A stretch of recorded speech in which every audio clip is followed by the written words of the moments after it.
Well, I made a minor change to the components. I had a newer design PC board here for Smart Smoke. It's a lot cleaner design, it's more accurate. It has a 200 ohm base ohm for the R2 and then a variable R2 on top of that, so it can go from 200 to 1,000 ohms, but usually it's in the 200 to 400 range. But that allows me to dial in the heat range, which works very good. Plus I have connectors so I can easily clip the wires and get it going. I've sort of temporarily mounted this thing. I've created a little board so I can hang my volt regulator off the back. It's not going to be exactly like that, but it's going to be in that general location. And then I've wired up the tender as I have had it, and I'm running about 25 miles an hour on the 15B. It's still in the 1/8 to 1/4, maybe 1/3 ohms, and around just over 10 volts. Now I've got it up to 100 ohms in addition to the motor, so I got the 100 on the positive side of the motor. So that cuts down the RPMs of the motor, while allows me to increase the voltage. So one, I get smoke, and two, I get sound at the lower speeds, which is what I wanted to do.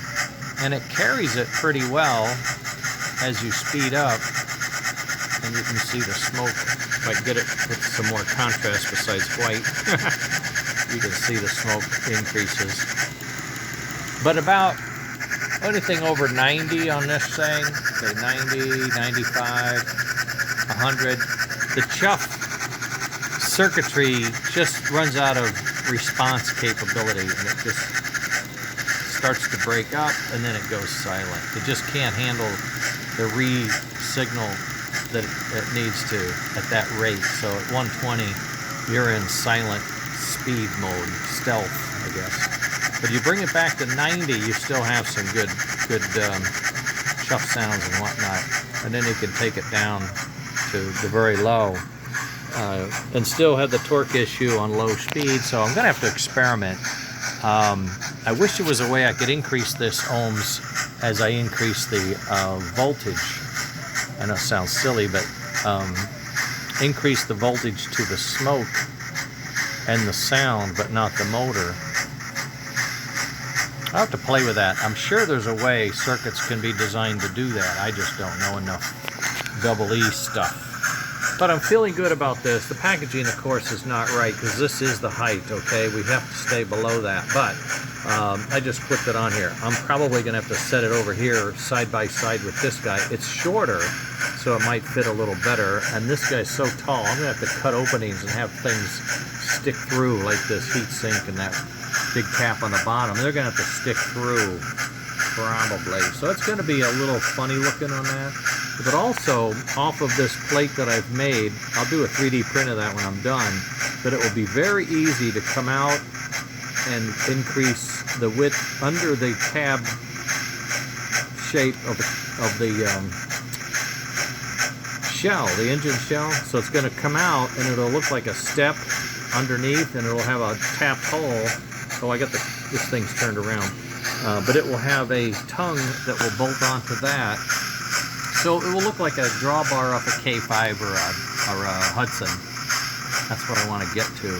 And that way I can use the plug socket tapped hole, which was the tongue mounting plate for a trailing truck. I'd like to have a trailing truck and a pilot truck on this engine. And that's what my goal is. So this is coming out of the yard, no load, just chugging along.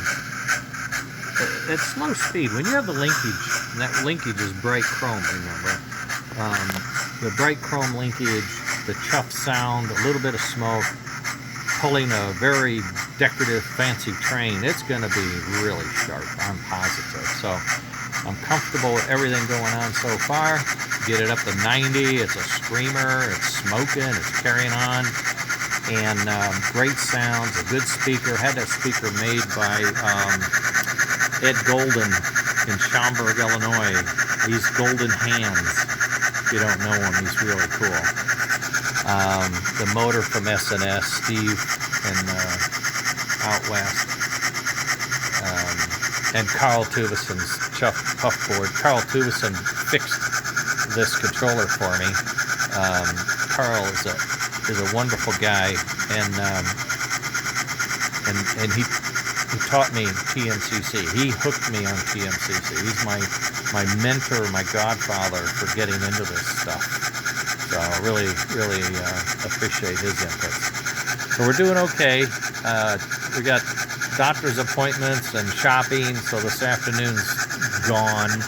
But I wanted to try to get somewhere with this, and I found this other board, which I knew I had made some modifications to the design, and I chased it all out. I plugged it in, I ran through the voltages and the ohms and made sure that it was proper, and then I put it in and I adjusted it in, and it came in just fine. I had to do some machining on that heat sink. You can see it got a little tight in there, so I had to do some grinding, but we got it in, and that keeps this thing from overheating. Yeah, it's a hot one. So you're going to want that in some air where it can cool off.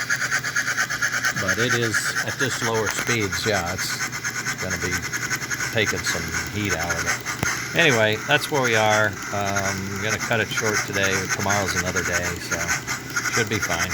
Later.